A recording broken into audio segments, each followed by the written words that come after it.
All right, good morning and welcome, everybody.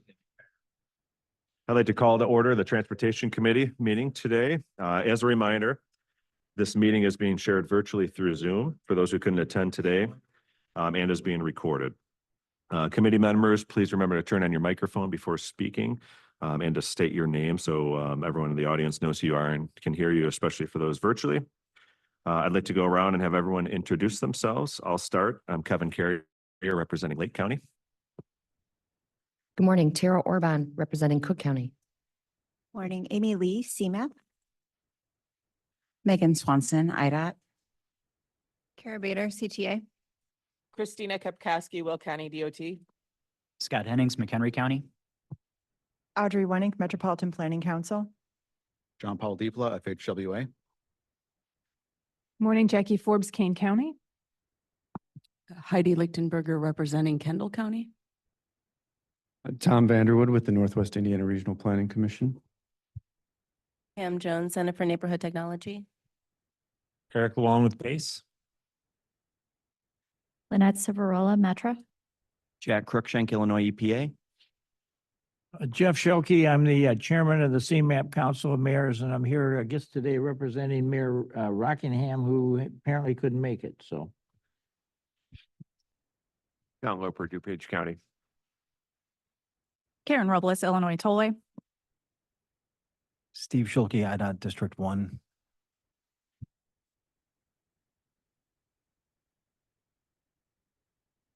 Chris Hebert, Southeastern Wisconsin Regional Planning Commission.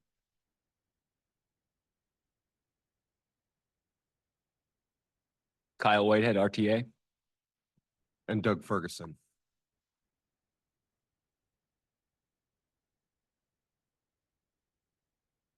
All right, now if we want to jump over to the audience and then we'll do online.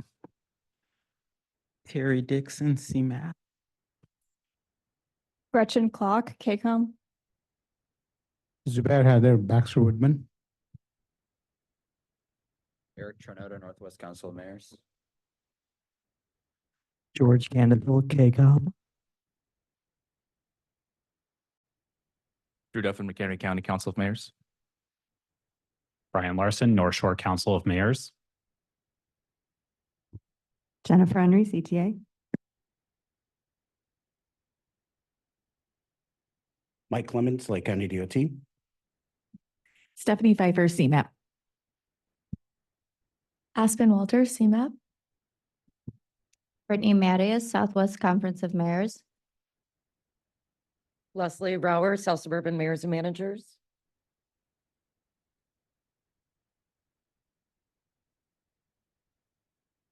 Mike Fricano, WCMC. John Hodsma, CMAP. Joe Serdam, Lake County DOT.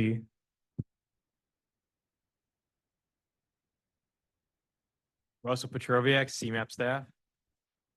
John Carpenter, CMAP. Gamma Dobbs, CMAP. Richard Norwood, CMAP. And also online on Zoom, we have Aaron Brown, Clark Shoup Diggs, Craig Heather, Daniel Forbush, David Kralik, Garland Armstrong, Heather Mullins, Jesse Altman, Julie Reschke, Caitlin Cernak, Harley Casado, Kendra Johnson, Leonard B. Kanata, L.M. Betich, Mark Kane, Martin Menninger, Michael Vanderhoof, Nora Beck, and Todd Schmidt. Elizabeth Ginsburg, CMAP. Kasha Hart, CMAP. Mike Sopchak, CMAP. Lindsay Bailey, CMAP. Sarah Stolpe, CMAP. Brandon Gaber, IDOT. Brett Brown, CMAP. Ryan Tom Toth, CMAP. Blanca Vela Schneider, CMAP. George Rivera, CMAP. Jen Miller, CMAP. Aaron Alaman, CMAP. And Laura Wilkeson, CMAP. That's it. All right, thank you, everyone, and good morning again. Moving on to item 2, Agenda changes and announcements. We do not have any agenda changes today. Does anyone have any announcements from committee members? All right, seeing none, moving on to item 3, approval of the minutes. We have before us the draft minutes from our August 2nd meeting. Do I have a motion to approve those minutes as presented? Anyone? Jack, thank you. A And a second. Thank you, Karen. Motion is second, and is there any discussion on the minutes before us? All right, all those in favor? Any opposed? Motion carries. Amy is with us today to provide an update on the CMAP agency and the board activities. Good morning, Amy. Good morning. Good morning, everyone. Welcome to the September meeting of the Transportation Committee. As usual, we have a few updates before we get to our full agenda. Last week, we here at CMAP hosted a workshop with FHWA's Office of Planning and Office of Safety for its MPO Safe System Approach Needs Assessment to understand how MPOs like us can integrate a safe system approach to their core planning functions and staff responsibilities. We had safety experts and FHWA staff from around the country here last Thursday for a one-day workshop, which will then inform guidance for them to be shared with other MPOs as they move forward. I've had some past announcements on this, our CMAP's Household Travel Survey. It's also known as My Daily Travel. We will be doing the full launch now that we're past this pilot phase. So letters are going to be going out now that we're back into school season. Our transportation system is in full force again. So we hope to hear back from at least 4,000 households in this phase. And so, yeah, we hope to wind this phase down spring of 2025. Next update is related to our local service transportation program.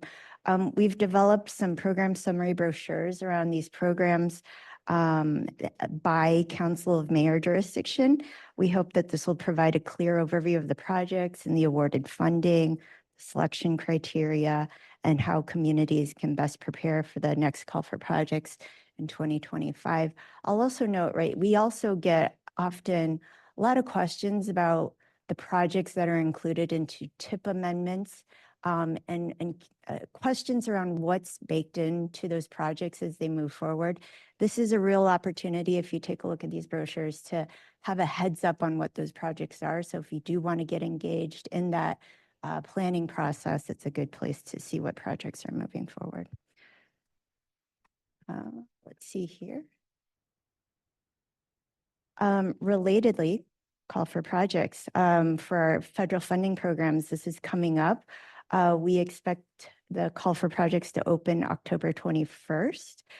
These programs are the Carbon Reduction Program, Congestion Mitigation and Air Quality Program, the Surface Transportation Shared Fund, as well as the locally programmed Transportation Alternatives Program. So again, we hope to open up that call for projects October 21. The deadline will be December 20th. To also help us get the word out, we participated in workshops around these programs with Congressman Garcia and Senator Durbin's office. They hosted workshops where we shared about these programs coming up with a number of their municipal stakeholders. So please keep your eyes open for that. And let's see, what else do I have? Here we go. Some good news. Earlier this week, as we shared at a previous TC meeting, we wanted to talk with you all, as well as our board, about the formation of a corridor development office around the I-290 Blue Line corridor. So earlier this week, the CMAP board approved that contract to establish that corridor development office. As we get that consultant underway and as we have some of our early meetings with CTA and IDOT, we hope to have more to share with you on that, but we are all very excited on that.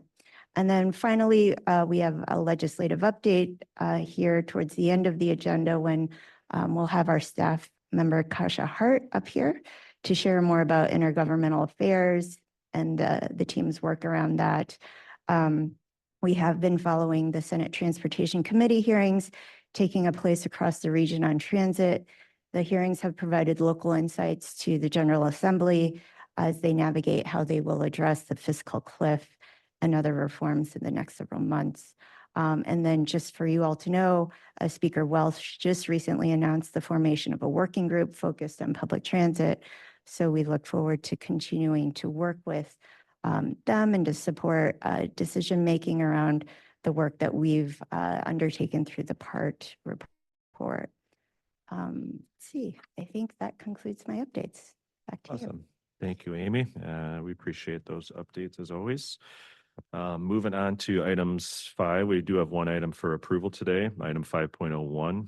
And Russell will be with us to provide an overview of the fiscal year 2023 through 2028 TIP program amendments. Good morning, Russell. All right, thank you.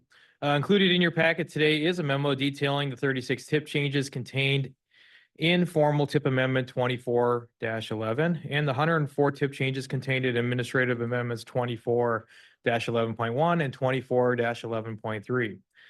As seen in the memo, formal amendments resulted in an increase of just over $155 million in total project costs for all prior, current, and future years. Here are a few of the highlights.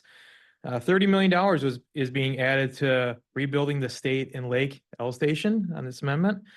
We have a few new safe routes to school projects that were added for Maywood and Willowbrook.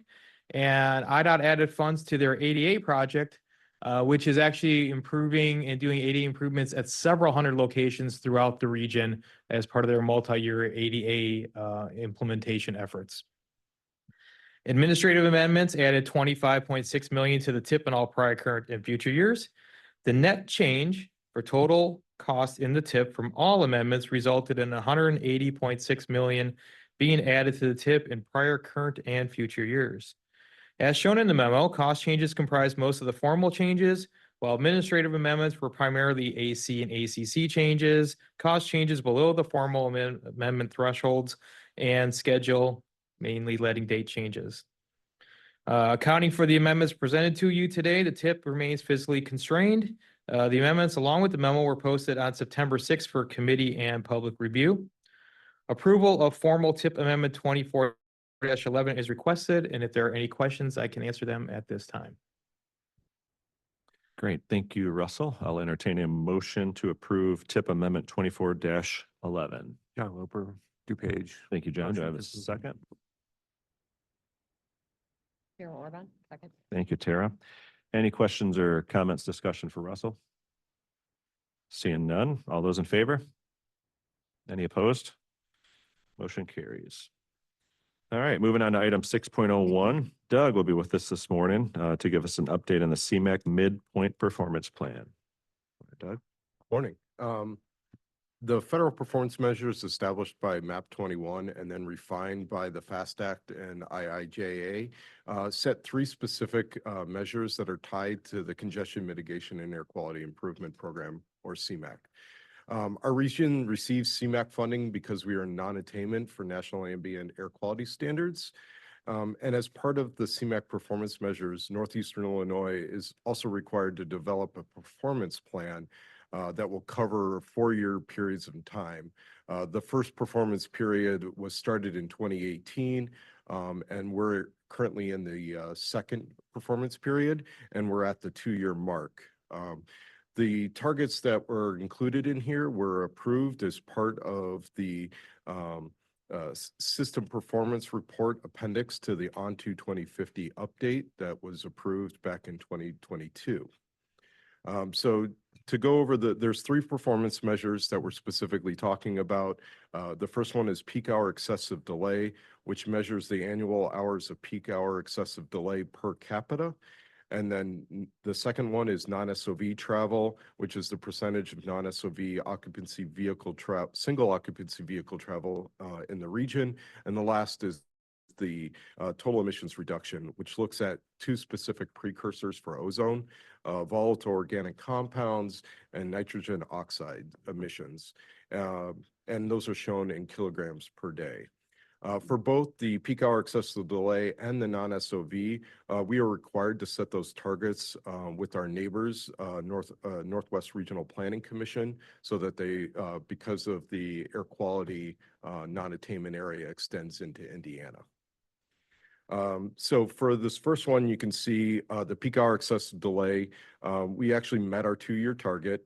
While I would love for CMAQ to take credit for this achievement, it is most likely caused by the changes in travel patterns that resulted from the COVID pandemic. So we were setting these targets based upon information that was pre-pandemic. So that's why we'll probably see a little bit different scenario when we set new targets in 2 years' time. Next slide. So for non-SOV, we had a 2-year assessment of 36.3%, which is also above our 2-year target, as well as the 4-year target. This also probably is tied to the pandemic, and with the change or an increase in work from home demographics. Well, we were probably going to reassess this. Once again, when we were setting this, we had pre-pandemic information and didn't feel that we should change our target. This target is based upon the ONTO 2050 goal of increasing transit ridership, doubling by 2050 in the region. So next slide. And finally, for the total emissions reduction, we are falling a little bit short of what our 2-year target is. I'm not going to read these numbers because I'll probably screw them up in the process, but a lot of this has to do with how we set our targets for emissions. So we do an estimate of all the projects that are included in our 5-year program. We total those together and then divide it by 5 to create an annual number, and then multiply it by 2 and 4 so that we get the 2 different sets of targets. With VOC, we're just below it. It's not a huge deal. So, but with nitric oxides or NOx, it's most likely, well, no, it is likely. We did not obligate any funds for projects that are diesel specific. So that's why, and diesel is the main source for NOx pollution in our region. So with that, these draft numbers will be finalized in the next couple of weeks and will be sent to IDOT for forwarding on to FHWA by October 1st. So with that, I'm willing to take any questions. All right, thank you, Doug. Any questions? Comments for Doug? Yes, Kyle. Sorry. Thanks. This is helpful information. I was just looking at the emissions breakdown by project type, and it looks like more than 95% of the total emissions from the program are coming from the transit improvement projects for both NOx and VOC. And very little, if any, emissions are coming from the other project types. Can you just explain a bit more about that and kind of how that factors into project selection when we're choosing among these different types? Just for people's reference, Kyle's referencing the table 7, I believe, on page 6 of the report. So this is actually our measurement of what we did in the 2 years time frame. This isn't the total projects that we programmed. So we had several big transit projects go within the last 2 years. So, and I would say the CMAQ program has programmed a larger share over the last several cycles on transit specific projects. So there are more transit projects in the works. And so that's why that's accounting. This isn't looking at the total expected benefit of all the projects in the region. These are just the ones that obligated funds in the last 2 years. Yeah. Got that. Yeah. Any other questions? All right. Thanks, Doug. Appreciate it. Moving on to item 6.02, with a brief update on the status of the regional transportation plan, we have Ryan Tomto and Elizabeth Ginsburg with us, who will set the stage for the work that's going to be done in the financial plan. Good morning, Ryan. Elizabeth? Good morning.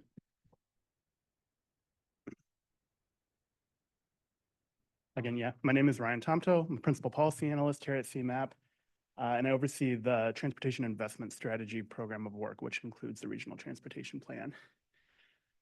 The bulk of this presentation is actually going to be presented by my colleague Elizabeth Ginsburg, who's the project manager for the financial plan. But before we get into that, I just wanted to provide a brief update of the various streams of work underway within the RTP. So on the next slide, it's probably a slide the committee is familiar with. It's just an overview of what the regional transportation planning process entails. And it's really divided up into the three questions. What is the transportation system we want? What are the challenges and opportunities to get there? And how will we achieve it? And so I wanted to take some time today, though, to break this down further into what does this actually look like in terms of a timeline. So on the next slide, we have kind of a Gantt chart timeline of what this entails. Great. And so as you'll see on here, there's emerging priorities line that I'm going to dig into here a bit further in upcoming slides that then will feed into strategies and implementation. Additionally, there's existing conditions and future needs research underway. This is a big part of like the socioeconomic forecast that we've been talking about, travel demand modeling, and then a general understanding of what are the conditions, what is the system performance of our regional transportation system, and such. And then also we've been talking about regionally significant projects. What are the investments? What's the strategy we want to use to invest in projects that are going to help us achieve the goals that we've established? And then how are we going to pay for it with a financial plan? And then, of course, throughout all of this, having robust and equitable stakeholder outreach and public engagement. And so to dig into that first task, emerging priorities, this is what we've been talking a bit about, but I wanted to put it into context of the overall kind of stream of work. So this emerging priorities work really has four components to it. The first is the plan review, but then there's also a policy scan, policy briefs, and again, the outreach.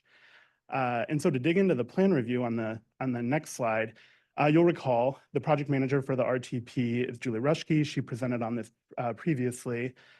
This is work that we did to review the mobility goals and objectives within Onto 2050, as well as 35 plus other plans at the federal, state, regional, county, and municipal level to better understand what are the priorities that are top of mind for our partners throughout the region, and what are kind of the preliminary goal areas that we want to kind of focus in on in the RTP. And so Julie had presented on the 9 preliminary goal areas that had been identified and are included here on this slide.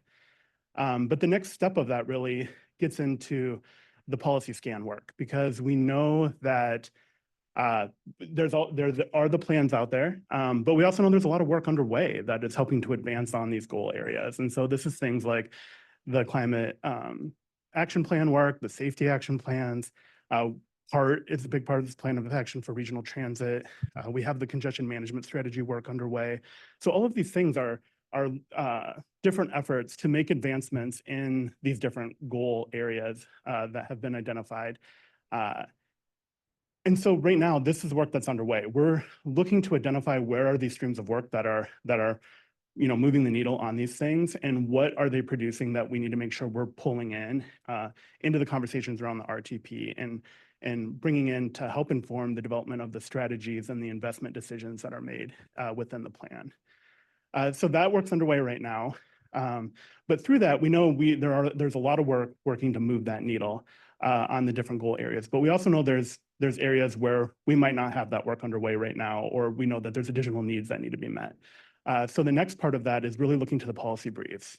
Where we see gaps in the information we need, we're going to work between CMAP staff, our partners, and our consultant team that we've brought on board to support us on this work to develop policy briefs to help us better dig into like what are the things we need to be considering in these different goal areas. And so we assume that there's going to be not numerous, but there will be several briefs that are developed through this process, and we're still working to determine and identify what those needs are.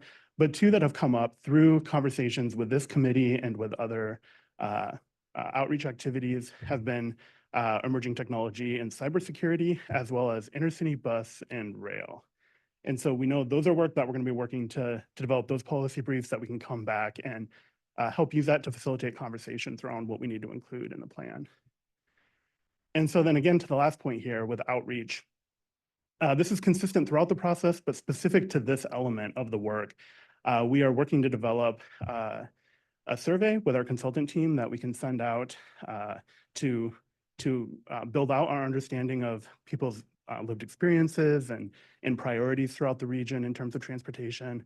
We're also working to develop a portal where people can submit their ideas and other ideas that they want to share through like a form of like a memo or something beyond a survey. So if they want to say something beyond what the survey allows, there's an opportunity to do so.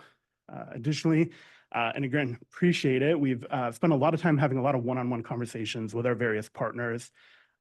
Really have been trying to be more of like a listening session where we can understand what are your priorities, what issues are top of mind for you all, and that you would like to see considered throughout this process. And so we've been taking in that information as well and working to incorporate that.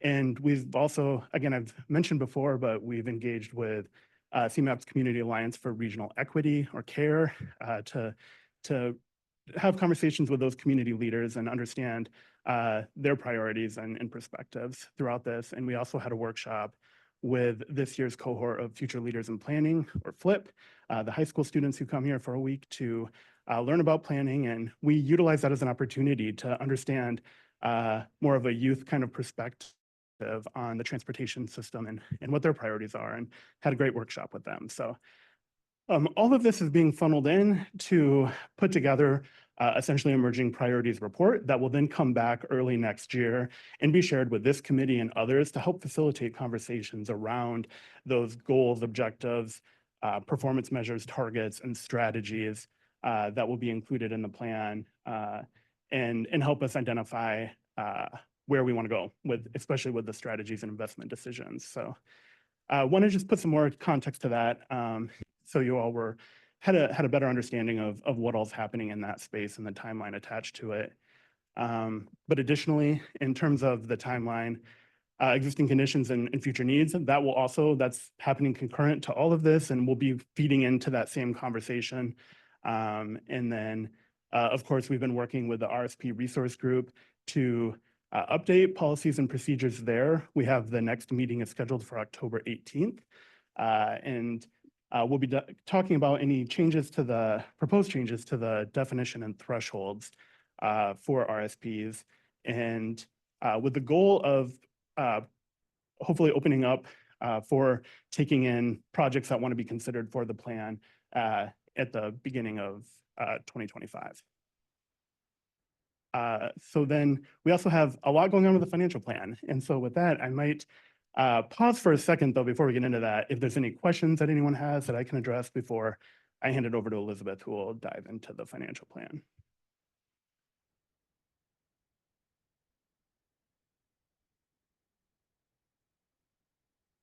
Great. Hi, good morning, everyone. I think that's good. As multiple people have said, my name is Elizabeth Ginsburg, and I'm a senior policy analyst in the RPI division here at CMAP. I'm serving as the project manager for the financial plan for transportation. Next slide, please. The financial plan is a required component of the RTP, and specifically the federal regulations require that the financial plan demonstrate that sufficient funding will be available to cover all of the investments that are identified through the planning process. To meet these requirements, CMAP must analyze the anticipated expenditures and revenue sources that are necessary to carry out the operation, maintenance, and expansion of the transportation system over the planning period. The financial plan is not a budget, but it is a policy exercise, and it allows us to evaluate the relationship between projected expenditures and revenues, and also identify the actions that need to be taken to ensure that sufficient revenues are available. Next slide, please.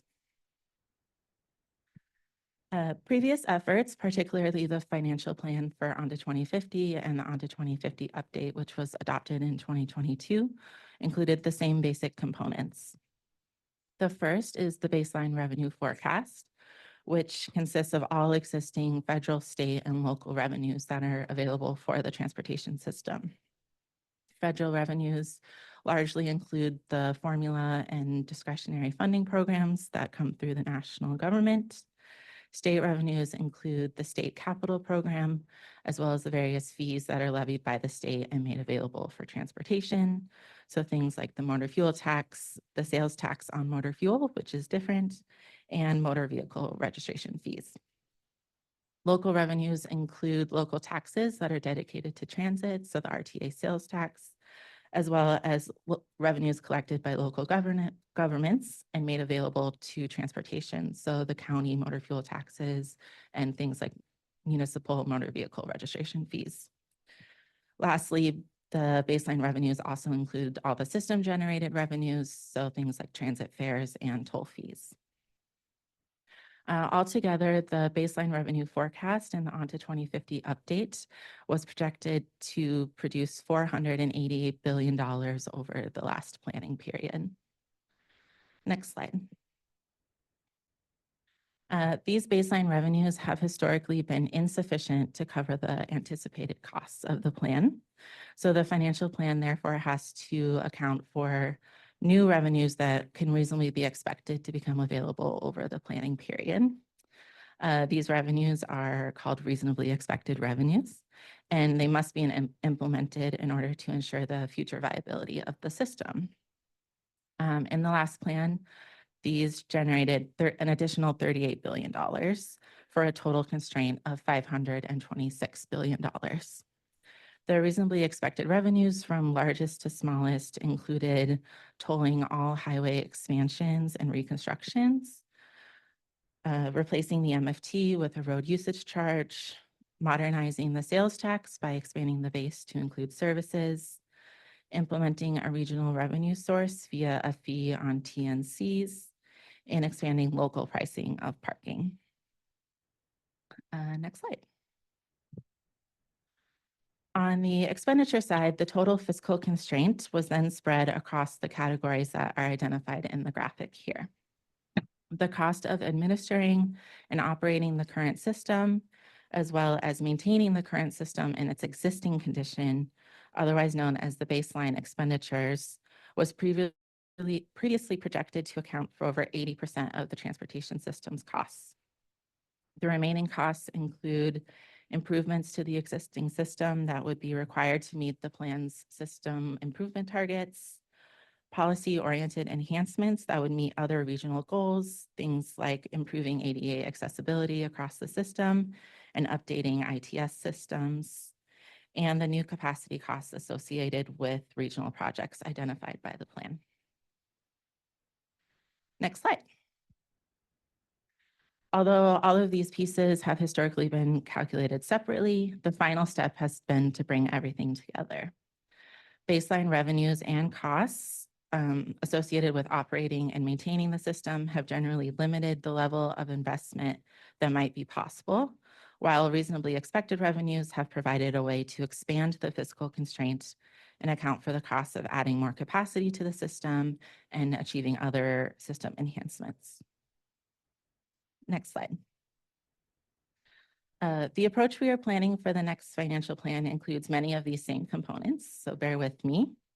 However, we plan to evolve the work in specific ways in order to provide a forecast that is mindful of present day and future considerations that might impact revenues, as well as restrictions that might limit certain revenues to certain expenditures and therefore might impact the overall constraint. Next slide. Oh, this slide, okay. First, the team will forecast the baseline revenues and expenditures. This in particular looks very similar. We will develop forecasts for all of the revenues that are currently a part of the funding picture, the costs of operating all of the existing assets, and the maintenance costs associated with keeping the system in its existing condition. We will also work with our colleagues who are developing the system performance targets to understand the costs of the targets that they are setting. Next slide. Beyond those baseline expenditures, we will identify additional expenses that are anticipated or desired to cover the planning horizon. This includes new capacity costs that will be identified through the RSP process, as well as more specificity around the system enhancement costs where possible. This will likely require working with implementers and stakeholders to understand how many of these costs might already be included in larger project proposals. And we're hoping to use new data sources such as accessibility plans that are being updated across the region as a part of the ADA program. Next slide. Last but not least, the team hopes to will conduct scenario planning to determine the extent to which new or existing revenues might actually be available over the planning horizon. This will allow us to forecast the new revenues, but also understand and highlight trade-offs that might be necessary if they do not come to fruition. For example, I mentioned one of the reasonably expected revenues previously, the transition from an MFT to a road usage charge. Both onto 2050 and the onto 2050 update assumed that a RUC would be in place by 2025, bringing with it greater incremental revenues between 2023 and 2050. Given the long-term nature of the forecast, this was likely a reasonable assumption at the time, but doing scenario planning will allow us to assess how the fiscal constraint might look different if a RUC is put in place in 2030 or 2040. It'll also allow us to understand other assumptions that are underpinning the analysis, such as uptake of electric vehicles and the level of transit usage, both of which will impact vehicle miles traveled and motor fuel tax revenues.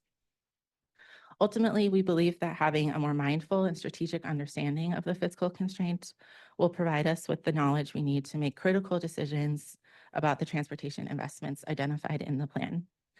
This will also allow us to better explore the many possibilities that are available for the regional system.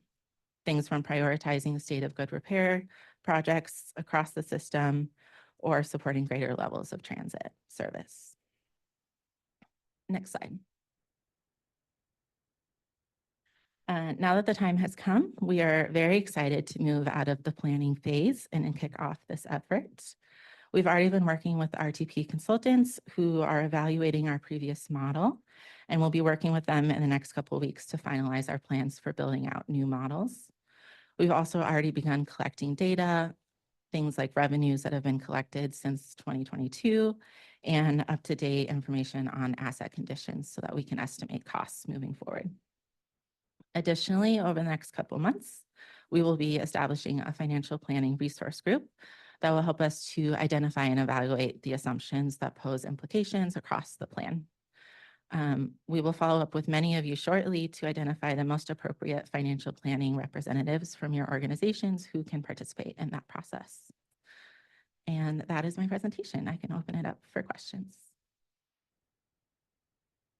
Awesome. Thank you, Elizabeth. There's a lot of good information there. I appreciate the historic and the vision for what's coming in the future, or with this plan versus what we did historically. So I do have one question and then go around for others too, but with the scenario planning, is that, with part and potential different outcomes coming out of the part study and, capital and operational revenues and things like that, is that something that would be envisioned in the scenario planning? And, if certain things happen and legislature happens and there's additional funding for transit and things like that, is that how that would be taken into consideration, or I guess just a question of how that factors into this?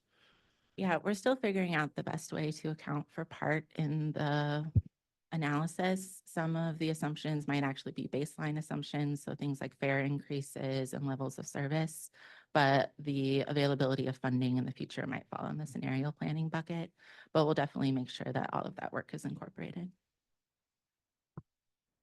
Great, thank you. Any questions for Elizabeth? Yes, Mayor. I am one of the 3 longest serving mayors in the state of Illinois. I've been in office for 44 years. And I would suggest to you, and I get to go to a lot of mayors meetings on different levels, there's a lot of conversation and concern out there floating around, and I'm really glad that you're doing all you're trying to do here, because there's a lot of open-ended questions is what happens after the November election.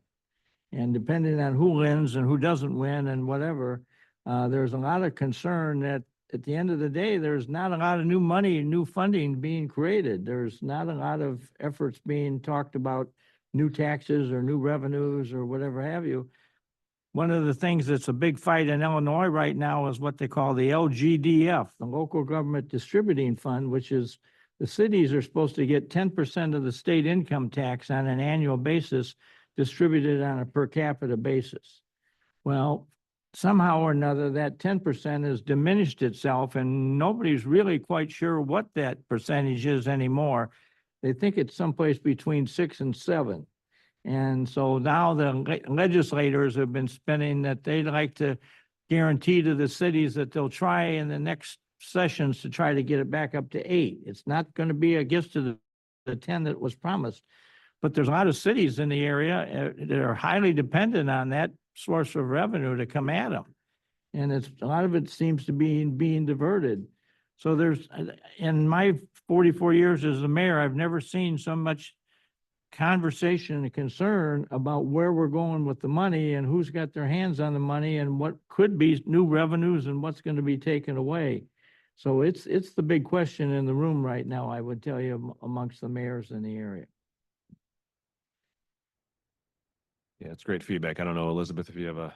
Yeah, I was going to say thank you for that comment. I think because it isn't a transportation funding source directly, it isn't a part of the financial plan for transportation. But as we all know, state funding conversations are very interwoven with each other. So we're definitely looking at that in other spaces. I mean, you throw in the COVID equation, which was totally unexpected and we never really done something like that before. So nobody's still sure what the impacts of that are or have been, or are they coming back or will they continue? And so that's just another open-ended question on the street as to where we're going with all that. So I'm really pleased that you're here and keeping an eye on this thing, because this is a question that I think is a very high priority in the minds of most of the mayors in the region. Thank you, Mayor. Appreciate it. Any other questions? I think Tara had. Yes. Thank you for the presentation. Building off of Mayor Schilke's question, in particular, I'm curious about, well, I guess a two-part question. First, how long is the horizon again that you're planning for? And then second, with the bipartisan infrastructure law or IIJA, that's finite, right? So how do you account for the federal level of investment when you're looking at such a far off horizon? Yeah, so the horizon of the RTP will be 2027 through 2050. So it will be shorter than the last planning horizon. So just flagging that in case some of the numbers look smaller in the future. But the way that we've typically handled things like both the federal funds and state capital funds is looking at past funding cycles and making assumptions about when those funds would be available in the future.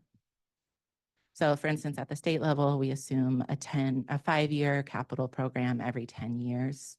And we can look at IJA and the funds that were made available previous to that and make similar assumptions on the federal side. Thank you. And also in the memo and in your presentation, you touched on, you have to have expenditure estimates. And I'm sure all the implementing agencies around the room are curious, especially because since the pandemic, really, we've had material shortages and inflation that we've been so surprised sometimes when we open those bids, and we've seen a lot of upward pressure on our contract prices. Can you share any insights in terms of how you see cost estimates or even inflation, right? With the millions of dollars we each have in our program, how you see inflation in the near term or the long-term horizon? Great question. Don't have the answer today. Your but glasses tell you. Yeah. I think that's part of why we're really excited about the resource group, is we can talk to all of you to develop an assumption that makes sense. The inflation conversation will not be as straightforward as it was in past plans. And we're also thinking about how in the past we assumed architecture and engineering would grow at the same rate as construction costs, but that isn't quite the case right now. So how can we just add a little bit more nuance to get the long-term forecast that we need without also creating false precision? Understood. And to echo Mayor Ashok's sentiment, I'm sure glad that you're looking at it. And I think all of us will be following with great attention very closely. Thank you. We look forward to hearing the results. All right. Any other questions for Elizabeth or Ryan? All right. Is that any more slides or is that the end of it? That's it. Thank you all so much. Awesome. Thanks, Elizabeth. Thanks, Ryan. Appreciate it. This is always great and just all the stuff going into it and the policy research and the planning and all that kind of stuff. So we really appreciate all the effort you and the rest of the CMAP staff are putting into this. All right, moving along to item 6.03. Lindsay Bailey is with us to give us an update on the Safe Streets for All planning work that's going on. So good morning, Lindsay. Morning. I'm a little shorter than they are. Good to see you all. I'm excited, next slide, to talk to you. Oh, thank you, Terry. To give you an update, because we've gotten started on all of our county safety action plans. And next slide. So my presentation today is to give you a little bit of that background on why we're doing this, give you the update on where we are generally, a general timeline, because each county is on their own trajectory, and talk about what's going on with engagement and that very important piece of trying to get to implementation is our ultimate goal, and then answer any questions you might have. Next slide. If you haven't seen this slide before, you must be new to this committee, but we have been pointing to the fact that since 2014, we have been seeing an increase in traffic fatalities. This is happening at the region, at the state, and nationally. And really, it was this committee that pushed CMAP to develop the safety program and to address it. Next slide. We are also seeing that these outcomes are not shared equally across our residents, with Black residents experiencing traffic fatality rates much higher than the rest of the people in the region. Next slide. And while, it's averaging about almost 570 people per year passing away, we have over 30,000 injuries, but each of those victims have friends, families, and when somebody is impacted by traffic crash, that spreads across our region. And those impacts, the USDOT released the economic and societal impact of motor vehicle crashes and estimated that these 569 fatalities and injuries, much more, cost us about over $25 billion per year. So maybe Mayor Schilke, we can address some of the financial impacts if we can get these down to zero. Next slide. So as many of you already know, CMAP launched the safety program. We branded it Safe Travel for All Roadmap, which is a 5-year effort to improve traffic safety, looking at innovative data analysis, policy recommendations, local planning efforts, and project implementation. Next slide. And we were successful in getting a Safe Streets and Roads for All grant, that is the SS4A program, of nearly $4 million. And we got our 6 participating counties and IDOT to contribute funds for the local match. And we have since contracted with consultant teams to develop countywide safety action plans based on a regional framework for traffic safety. Next slide. So I'm going to talk a little bit about what a safety action plan is. Next slide. So as defined by USDOT, it is a transportation safety plan aimed at reducing and eliminating serious injury and fatal crashes affecting all roadway users. And all of these plans are guided by what is called a safe system approach. I think that was mentioned earlier by Amy Lee when talking about Federal Highway convening their workshop with us and other MPOs to look at how to incorporate the safe systems approach. Next slide. So the safe system approach, the principles say that death and serious injury are unacceptable and takes a really holistic systemic approach to anticipate human mistakes and reduce the kinetic energy of those crashes. So this represents a shift in our traditional approach that considered death and serious injury terribly unfortunate tragedies, but inevitable as part of our transportation system because, you know, we got bad drivers. It's just going to happen. So we're really saying, no, we can incorporate layers of safe systems that will help eliminate serious crashes and fatal injuries on our roadways. Next slide. So with the 6 county safety action plans that we have going on, we are generally seeing them happening in about 3 phases where they are looking at understanding the existing conditions, and we're kind of wrapping or getting to the end of that phase for most of them. And then this takes a close look at identifying disadvantaged areas, areas where the crash outcomes are worse, looking at what is called a high injury network and pulling that all together in an existing conditions report.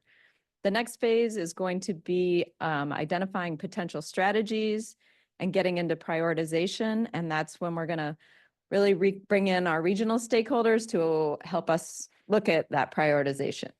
And then the final phase is implementation and plan preparation. So we're really hoping to wrap these up by the end of next year. And some of them may finish earlier and maybe some will be a little bit longer. We're really hoping to get things moving. We had a slow start at the beginning, but we're hoping to play catch up.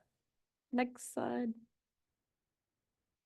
So I'm going to talk a little bit about engagement and how you can learn about what's going on. Next slide. We have set up a regional website for all of the counties, like sort of a landing page, which when you scroll through, you can, next slide, you'll get down to the part where it has each of the county plans. I cut off Cook here because they're going live on Monday, but it will be up. But all of them have their sites where if you click on the little blue box, next slide, it will take you to the individual page for the website.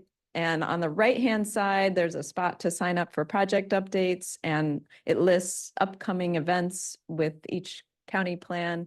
And these sites are bilingual, but they also are on our Engage HQ site. So they offer drop down to translate to just about any language. Next slide, it'll sort of slide up what it looks like.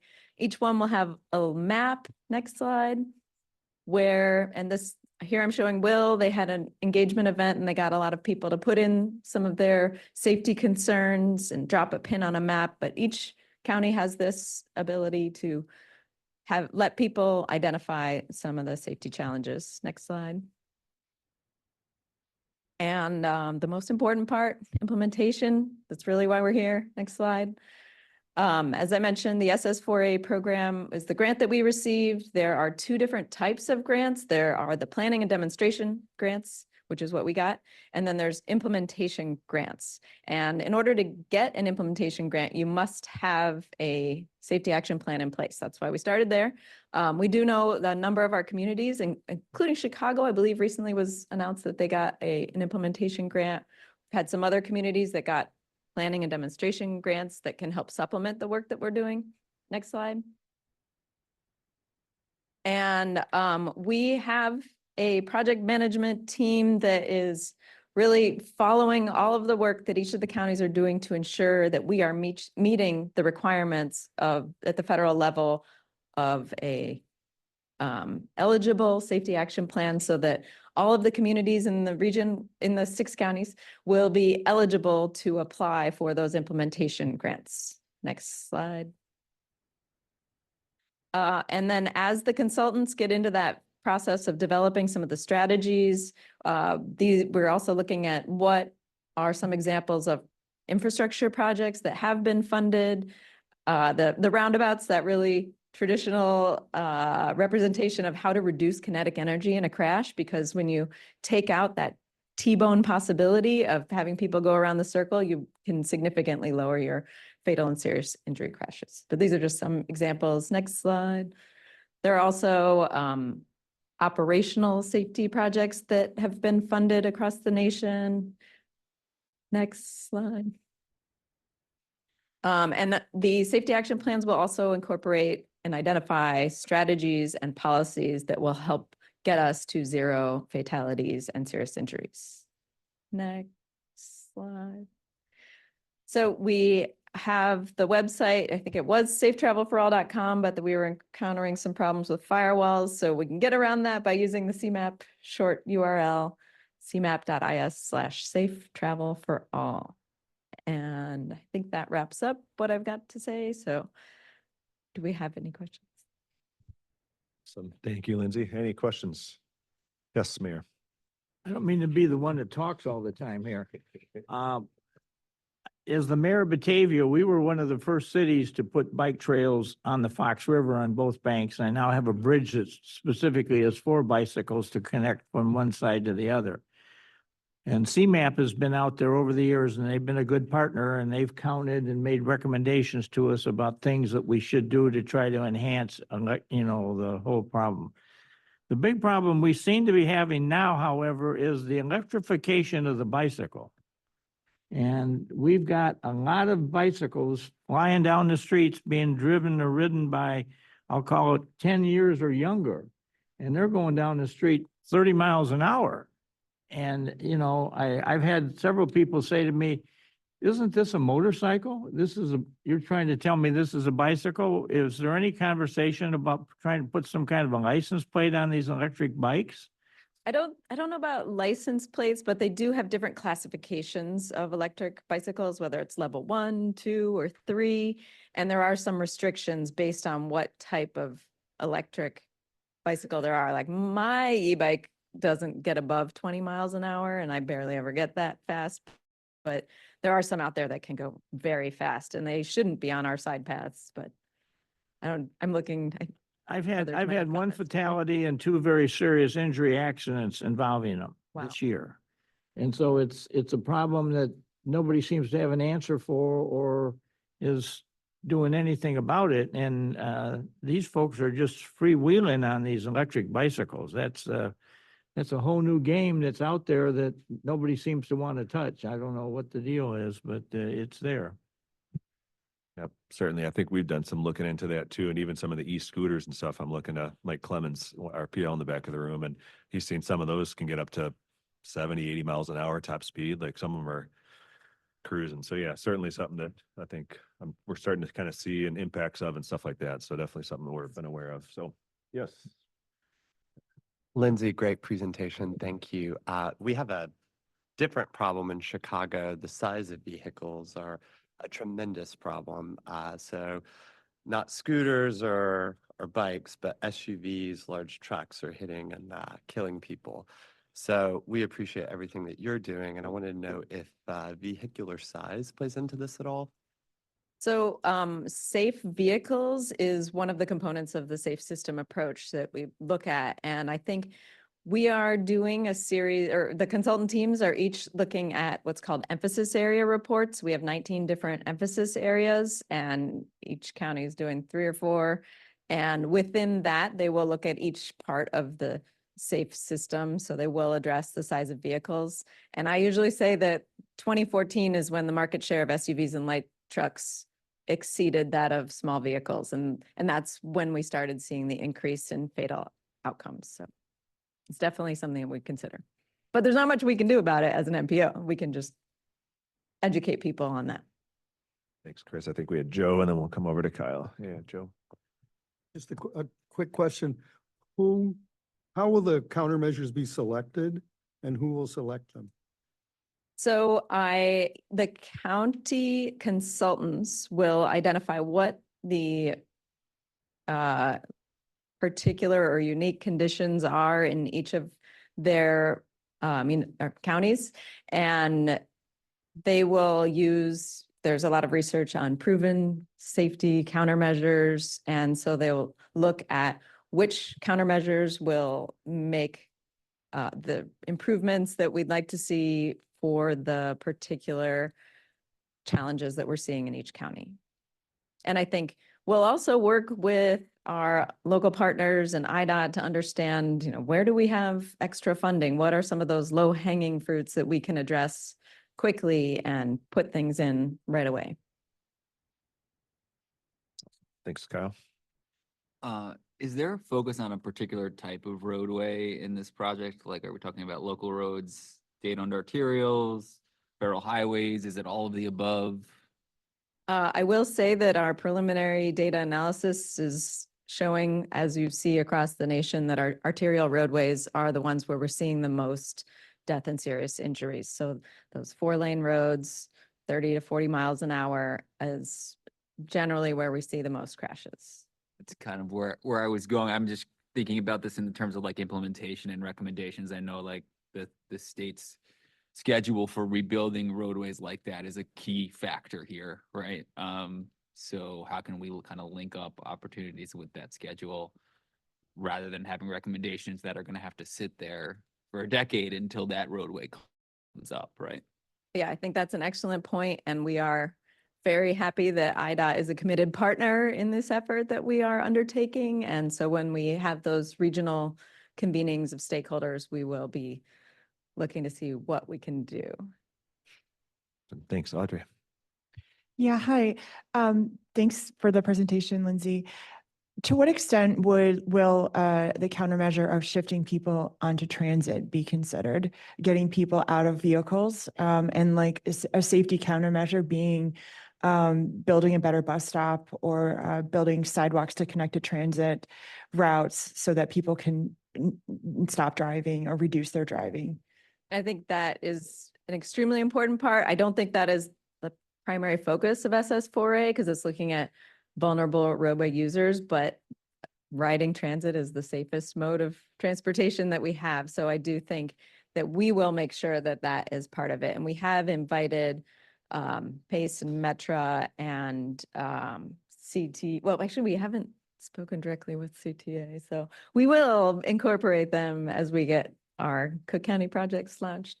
And I think it's going to have to be part of what we want to do here in the region. Yes, Karen. I saw on the slide that you did mention kind of the enforcement and driver behavior component. Can you talk a little bit about whether like the counties or you all are talking to like sheriffs and Illinois State Police and kind of that piece around that driver behavior? Like I was on the Eisenhower last night and got passed by no less than 30 cars on the shoulder. And so that's just like an important, I think, component that's been a tough nut to crack for everyone so far.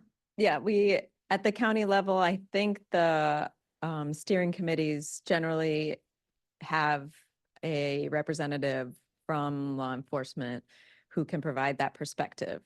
And you know, we understand that that's a necessary part, but we want to shift away from enforcement and look at how do we prevent people and get them to not make those decisions. But in the meantime, that's not, our roadways can't be changed overnight. So.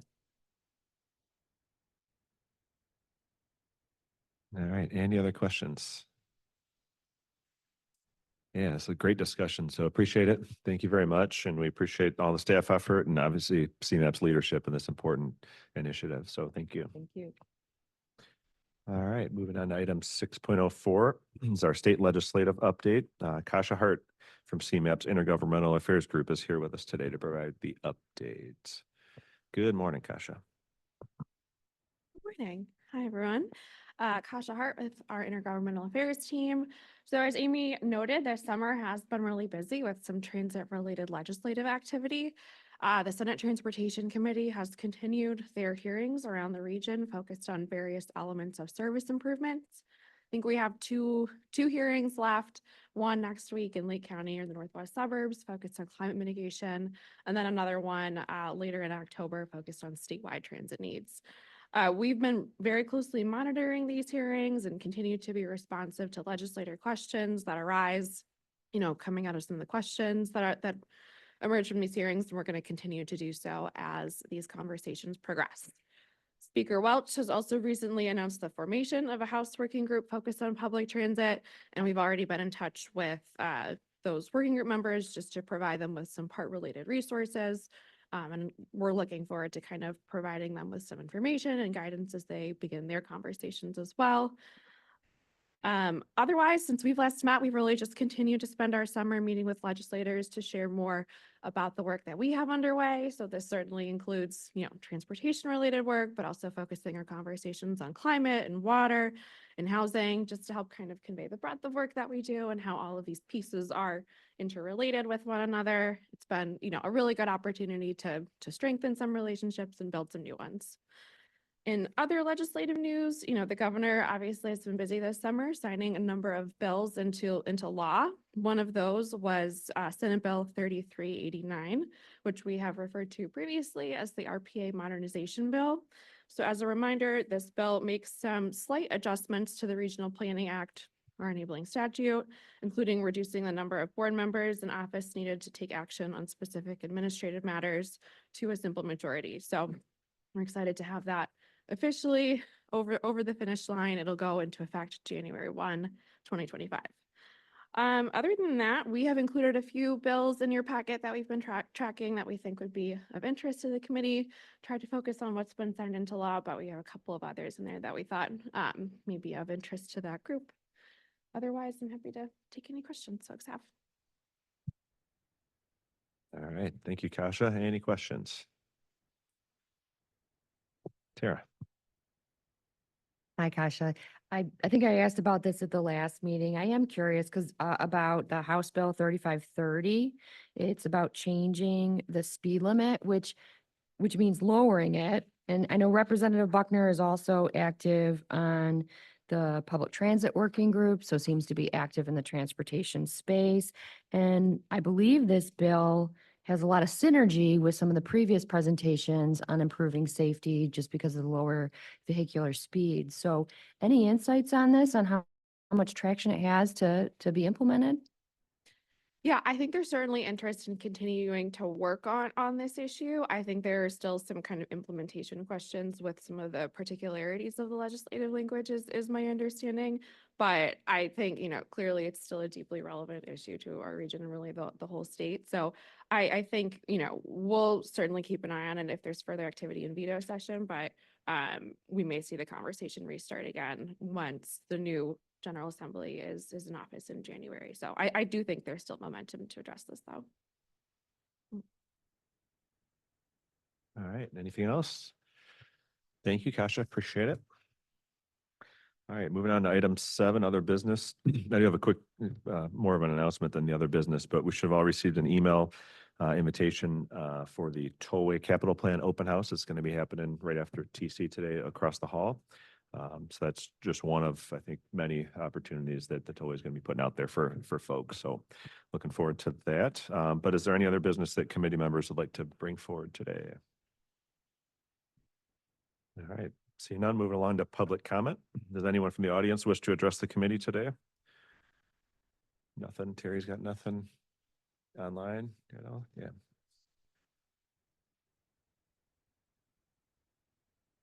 Yes, go ahead, Garland.